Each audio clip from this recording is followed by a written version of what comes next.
गुरु प्यारे सात संगत जी, बड़े प्यार और सत्कार से कहना जी, धन निरंकार जी। सात संगत जी, दासी आप सभी के बीच एक विचार लेकर आई है, आशा है प्रवान करेंगे। सात संगत जी, प्यार से कहना जी, धन निरंकार जी। सात संगत जी, सिमरन और भटकता मन। सात संगत, एक बार एक सेवादार भाई जी सत्संग के बाद बड़े उदास मन महात्मा जी के पास आए। सात संगत बोले, बाबा जी मैं रोज सिमरन करता हूँ पर मन नहीं टिकता ही नहीं। कभी काम याद आता है, कभी घर परिवार, कभी पुरानी बातें। सात संगत लगता है जैसे सिमरन बेकार जा रहा है। महात्मा जी मुस्कुराए। उन्होंने पास रखी एक मिट्टी की कटोरी उठाई और बोले, बेटा इस कटोरी में पानी भरकर जरा धूप में रखा। सात संगत जी, भाई जी ने वैसा ही किया। थोड़ी देर बाद सात संगत पानी आधा सूख गया। भाई जी बोले, बाबा जी पानी तो उड़ गया। महात्मा जी बोले, हाँ पर मिट्टी में नमी रह नहीं गई। सात संगत वही नमी अगर रोज मिले तो मिट्टी में दरार नहीं पड़ती। फिर उन्होंने समझाया, सिमरन करते वक्त मन भटकना स्वाभाविक है। सात संगत मन तो वर्षों से संसार में दौड़ रहा है, वो एकदम से कैसे रुकेगा। सात संगत तू बस सिमरन करता रह, भले मन भटके पर नाम का असर अंदर पड़ता रहता है। सात संगत ठीक वैसे ही जैसे पानी का असर मिट्टी पर। भाई जी की आंखें भर आई। सात संगत महात्मा जी ने अंत में कहा, निरंकार से जुड़ना परिणाम नहीं प्रयास देखना है। मन भटके फिर भी नाम में लौट आओ। सात संगत यही सच्चा सिमरन है। सिमरन भटकता मन और निरंकार की कृपा एक बार की बात है। एक युवा सेवादार भाई रोज सुबह अमृत वेले उठकर सिमरन करता था। समय पूरा देता, आंखें बंद करता, पर उसका मन टिकता ही नहीं। सात संगत कभी व्यापार की चिंता, कभी घर की जिम्मेवारियां, कभी पुराने झगड़े, मन जैसे सिमरन के समय और ज्यादा तेज दौड़ने लगता। सात संगत एक दिन वो बहुत परेशान हो गया। मन में विचार आया, अगर सिमरन में मन ही नहीं लगता तो क्या फायदा, क्या मैं निरंकार से जुड़ ही नहीं पा रहा। ये सोचकर उसका दिल भारी हो गया। सात संगत अगले सत्संग के बाद वो सीधे महात्मा जी के पास पहुंचा। सात संगत हाथ जोड़कर बोला, बाबा जी मैं रोज सिमरन करता हूँ पर मेरा मन बहुत भटकता है। लगता है जैसे मैं ढोंग कर रहा हूँ। क्या निरंकार मुझसे नाराज है। महात्मा जी ने बड़े प्रेम से उसकी ओर देखा। बोले, बेटा जरा मेरे साथ चल। वे उसे बाहर खुले आंगन में ले गए। सात संगत वहाँ एक पौधा लगा था जिसकी मिट्टी ऊपर से सूखी दिख रही थी। महात्मा जी ने पूछा, बताओ क्या इस पौधे को पानी मिलता है। भाई जी ने कहा, बाबा जी ऊपर से तो मिट्टी सूखी लग रही है। महात्मा जी मुस्कुराए और बोले, जरा नीचे की मिट्टी देखो। जब मिट्टी हटाई गई तो नीचे नमी थी। सात संगत महात्मा जी बोले, पानी रोज दिया जाता है लेकिन धूप ऊपर की नमी सुखा देती है। क्या इसका मतलब यह है कि सात संगत पानी देना बेकार गया। भाई जी चुप हो गए। महात्मा जी ने समझाया, बेटा मन की फितरत है भटकना। ये बरसों से संसार की ओर दौड़ता आया है। सात संगत जब तू सिमरन में बैठता है तब मन विरोध करता है, इसीलिए और ज्यादा भागता है। सात संगत फिर उन्होंने गहरी बात कही, सिमरन का मतलब मन को बांधना नहीं, मन के भटकने के बावजूद नाम में लौट आना है। भाई जी की आंखें नम हो गई। सात संगत महात्मा जी बोले, हर बार जब तेरा मन भटके और तू प्यार से उसे वापस सिमरन में लाए, उसी पल तू निरंकार की ओर पास पहुंच जाता है। सात संगत उन्होंने आगे कहा, निरंकार परिणाम नहीं देखता, वे नियत देखते हैं। तू बैठा है, समय दे रहा है, सात संगत याद कर रहा है, यही काफ़ी है। अंत में महात्मा जी ने कहा, जिस दिन तुझे लगे कि मन नहीं भटक रहा, समझ लेना कि अहंकार आ गया। और जिस दिन भटक गया सात्संगत जी कर भी तू नाम पकड़ ले, वही सच्चा सिमरन है सात्संगत।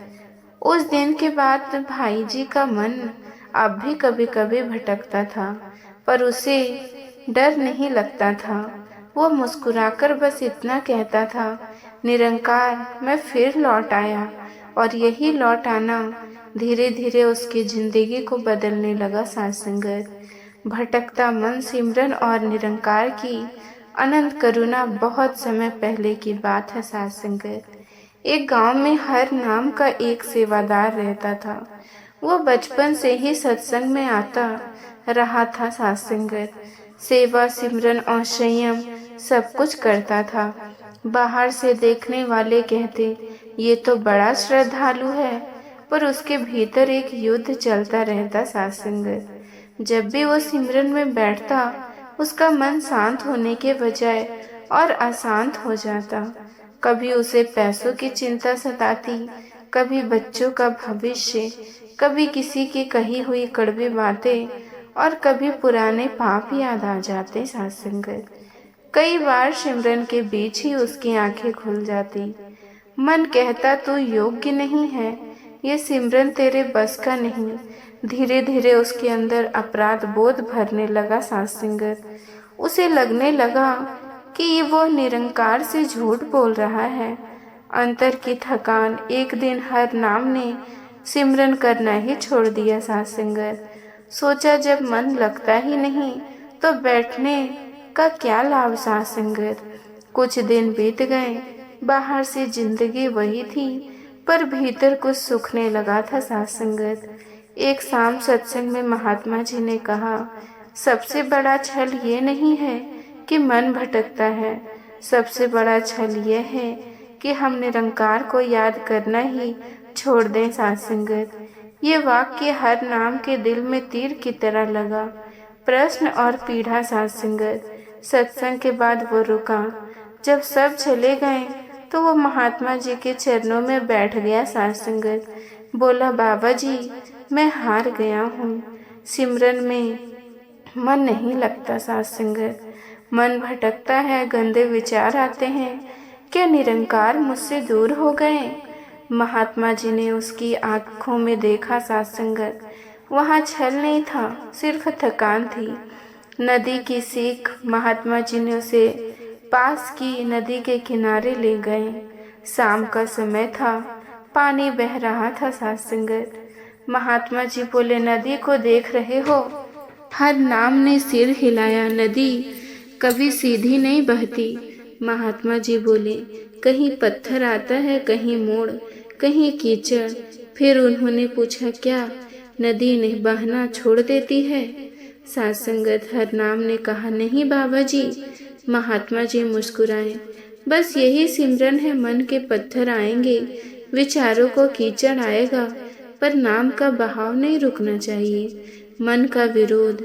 महात्मा जी ने आगे कहा, मन वर्षों से राजा बना बैठा है। जब तू सिमरन करता है तो मन को डर लगता है, इसीलिए सात्संगत वो और शोर मचाता है। भटकना असफलता नहीं है। उन्होंने कहा, सात्संगत, भटकने के बाद लौट आना साधना है। हर नाम रो पड़ा, नाम की नमी। सात्संगत, महात्मा जी ने जमीन से सूखी मिट्टी उठाई, बोले, ऊपर से सूखी लगती है ना? उन्होंने नीचे की मिट्टी खोदा, वहाँ नमी थी।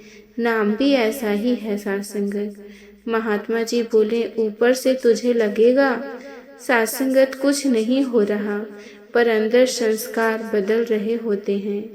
एक नया दृष्टिकोण। महात्मा जी ने हर नाम से कहा, आज से सिमरन को परीक्षा मत समझ, इसे मुलाकात समझ।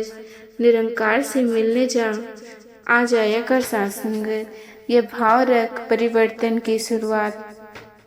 अगले दिन हर नाम बैठा, मन फिर भटका, पर इस बार वो मुस्कुराया, मन से बोला, भटक ले पर मैं नाम नहीं छोड़ूंगा। धीरे धीरे उसके भीतर डर कम होने लगा। मन अब भी भटकता था, पर अपराध बोध चला गया। साथ संगत अंतिम सत्य कई महीनों बाद एक दिन हर नाम को गहरा अनुभव हुआ। मन शांत नहीं था, पर दिल भरा हुआ था। साथ संगत उसे समझ आया, शांति मन का गुण नहीं, श्रद्धा आत्मा का स्वभाव है। कथा का सार महात्मा जी के शब्द गूंजने लगे। साथ संगत जिस दिन तू मन के ना भटकने की शर्त छोड़ देगा, उस दिन सिमरन शुरू होगा। निरंकार को सिद्ध साधना नहीं, साथ संगत सच्चा प्रयास करने वाला भक्त चाहिए। हर नाम अब भी सिमरन करता, मन अब भी कभी कभी भागता है, पर वो जान चुका है निरंकार वहाँ मिलते जहाँ मन मान ले और श्रद्धा टिक जाए। साथ संगत अब सिमरन में मन हारता है, साथ संगत और निरंकार मिलते हैं। प्रारंभ साथ संगत बाहर की शांति, भीतर का शोर। हर नाम एक साधारण सा इंसान था। सुबह समय पर उठना, स्नान करना, सफ़ेद कपड़े पहनना और सत्य समय पर सिमरन में बैठ जाना, ये उसका सात्संगत रोज का नियम था। गांव में लोग कहते थे, ये तो बड़ा नियमों वाला है, इसका मन तो बहुत लगता होगा। पर कोई नहीं जानता था कि जब हर नाम आंखें बंद करता था तो उसके भीतर जैसे पूरा बाजार खुल जाता था। साथ संगत कभी कर्ज की चिंता, कभी बेटी की शादी, कभी किसी से हुई बहस, कभी बचपन की कोई गलती। साथ संगत मन उसे चैन नहीं लेने देता था। मन का कटु संवाद मन में बार बार कहता, तू ढोंग कर रहा है। जिसका मन ऐसा हो वो क्या भक्त कहलाएगा। कई बार हर नाम की आंखों से आंसू बह निकलते। साथ संगत वो निरंकार से कहता, अगर मैं गलत हूँ तो साथ संगत मुझे सजा दे दो, पर मुझमें अपने याद से दूर मत करो। त्याग का भर्म एक दिन उसने तय कर लिया। साथ संगत आज से सिमरन नहीं करूँगा, पहले मन ठीक करूँगा फिर बैठूँगा। पर दिन बीतते गए, मन ठीक नहीं हुआ। साथ संगत और दिल और खाली हो गया। उसे लगा जैसे कोई भीतर से आवाज देता हो, मुझे छोड़कर तुझे शांति नहीं मिलेगी। सत्संग का वाक्य एक विशेष सत्संग में महात्मा जी ने कहा, सत्संगत कहीं मेरा मन बहुत भटकता है। सत्संगत जी वही सच्चा साधक है, क्योंकि उसे अपनी कमजोरी दिख रही है। ये वाक्य हर नाम के दिल सत्संगत जी उतर गया। सत्संगत गुरु से सामना सत्संग के बाद वो रुका, हाथ जोड़कर बोला, बाबा जी मन इतना गंदा है कि बैठने में शर्म आती है। महात्मा जी ने शांत स्वर में कहा, निरंकार गंदगी से डरते नहीं, वो तो सफाई करने आते हैं। दर्पण की कथा। महात्मा जी ने उसे एक दर्पण दिखाया, उस पर धूल जमी थी। बोले, क्या चेहरा खराब है या दर्पण? दर्पण बाबा जी, मन दर्पण है। महात्मा जी बोले, नाम उसे साफ करता है, पर अगर तू दर्पण देखना ही छोड़ दे तो धूल कैसे हटेगी। सत्संगत स्वीकार का रास्ता। महात्मा जी ने कहा, आज से सिमरन में एक ही काम करना, जो आए उसे आने देना, बस नाम छोड़ना मत। पहला सच्चा सिमरन। अगले दिन हर नाम बैठा, मन फिर भटकता, पर सत्संगत आज उसने विरोध नहीं किया। वो हर विचार को निरंकार के चरणों में रखता गया। उसे पहली बार लगा वो अकेला नहीं। धीरे धीरे हफ्ते बीते, मन में अब भी भटकता, पर भीतर का डर कम होता गया। सत्संगत हर नाम को समझ आया, मन का भटकना रोग नहीं, पर नाम से भागना रोग है। भीतर की मुलाकात एक दिन हर नाम ने अनुभव किया। मन शांत नहीं था, पर हृदय को सहारा मिल गया था। उसने महसूस किया, निरंकार शांति में नहीं, साथ में मिलते हैं। अंतिम शिक्षा। महात्मा जी ने कहा, सिमरन मन की जीत नहीं, श्रद्धा की उपस्थिति है। जिस दिन तू अपनी कमजोरी लेकर बैठेगा, उसी दिन निरंकार तेरी ताकत बनेंगे। समापन। हर नाम आज भी साथ संगत साधारण है, मन आज भी भटकता है, पर अब वो जानता है निरंकार वहाँ नहीं मिलते जहाँ मन परफेक्ट हो, निरंकार वहाँ मिलते हैं जहाँ इंसान सच्चा हो। अगर आज सिमरन करते वक्त आपका मन भटकता है तो साथ संगत खुद को दोषी मत मानिए। मन का भटकना इस बात का सबूत है कि आप सच में कोशिश कर रहे हैं। साथ संगत निरंकार को परफेक्ट मन नहीं चाहिए, साथ संगत उन्हें सच्चा दिल चाहिए। हर बार मन भटके और आप प्यार से निरंकार कहकर वापस लौट आए साथ संगत, उसी पल आपकी अरदास कबूल हो जाती है। आज भी कल भी बस इतना करते रहिए, नाम मत छोड़िए साथ संगत। 2 सेकंड का मौन निरंकार का सदा सहायक है। निरंकार सदा दयालु है। वीडियो पसंद आया तो लाइक करें साथ संगत, और अपने दोस्तों के साथ शेयर करें। और साथ संगत ऐसी ही विचार सुनने के लिए साथ संगत चैनल को सब्सक्राइब जरूर करें। साथ संगत जी प्यार से कहना जी, धन निरंकार जी।